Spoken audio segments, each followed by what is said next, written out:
Douglas. Welcome to this edition of Dr. Pundit, where we talk about music, not medicine. This is the first of my shows where I lament the passing of a musical icon.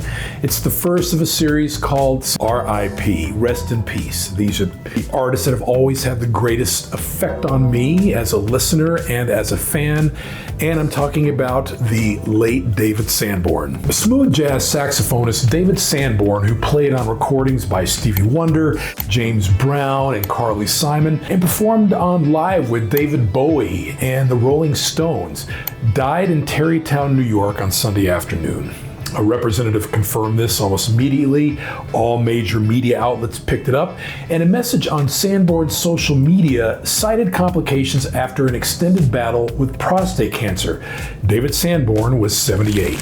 It read, Mr. Sanborn had been dealing with prostate cancer since 2018, but had been able to maintain his normal schedule of concerts until recently, the message said on his social media, and indeed, he already had concerts scheduled into 2025. Earlier this month, Sanborn canceled a number of dates set to take place throughout the rest of May of 2024. Sanborn said, "For the last weeks, I've been dealing with unbelievable pain in my spine that prohibited me from even walking, let alone playing my horn. We were finally able to diagnose the issue as 2 stressed fractures in my spine," he said.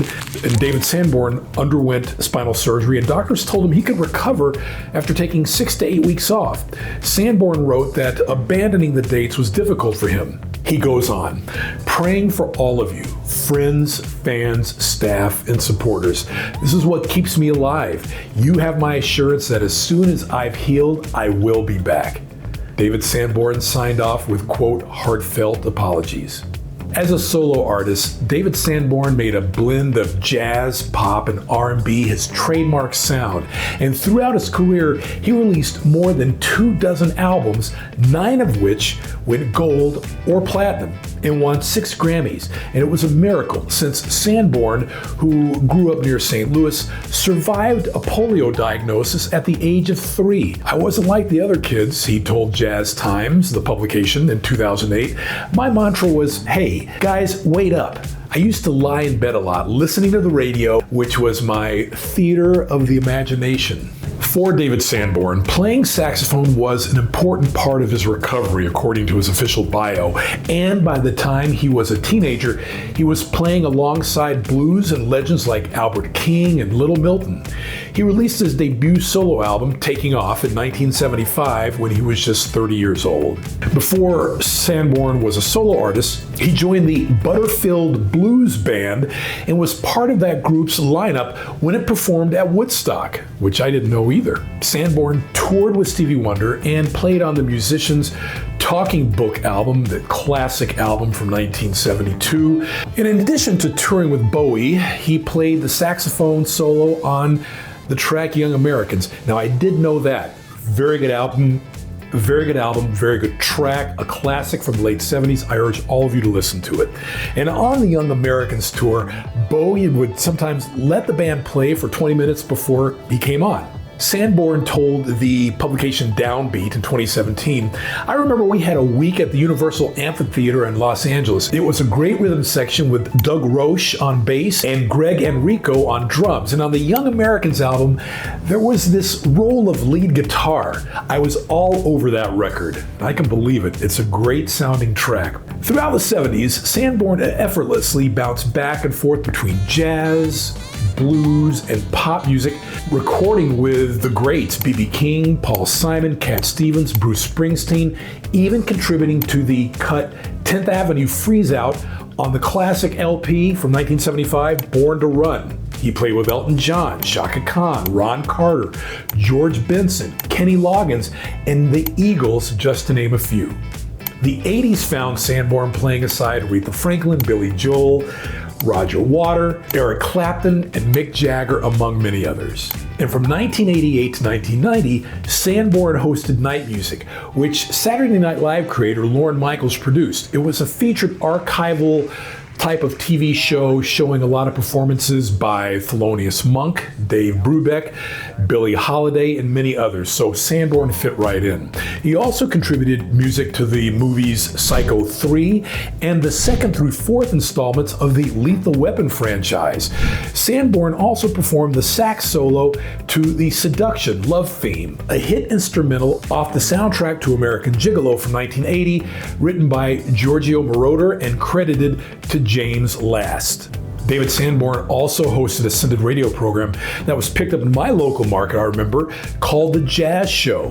And he produced a YouTube series called Sanborn Sessions with his nephew and brother-in-law and guests like Sting and Christian McBride, and a podcast called As We Speak.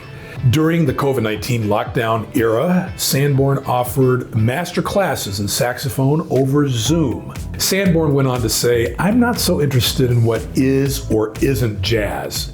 The guardians of the gate can be quite combative, but what are they protecting?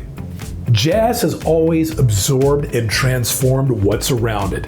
Real musicians don't have any time to spend thinking about limited categories," he said. David Sanborn on this fitting first edition of the RIP episodes here on Dr. Pundit. I can't think of a better artist to talk about as we think about his passing and all of the great contributions he made to the then ascendant medium of smooth jazz. And you could say that he was one of the godfathers of the subgenre of jazz that came into its own in the late 70s to mid 80s and early 90s. David Sanborn will be missed.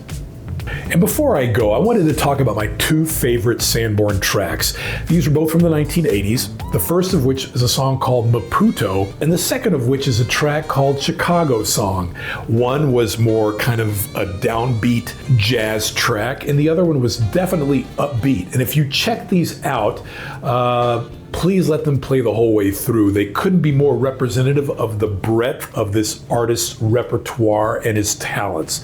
Maputo and Chicago Song. Chicago Song holds a special place in my heart because that's when I first discovered David Sanborn in 1987 when I was a freshman in college. And I remember it was spring semester going into summer of 1987 that Chicago Song really blew up on black radio. And that's how I guess he transformed his gifts to the masses. Well, at least that audience, the audience who loved R&B music, contemporary R&B music in the late 80s.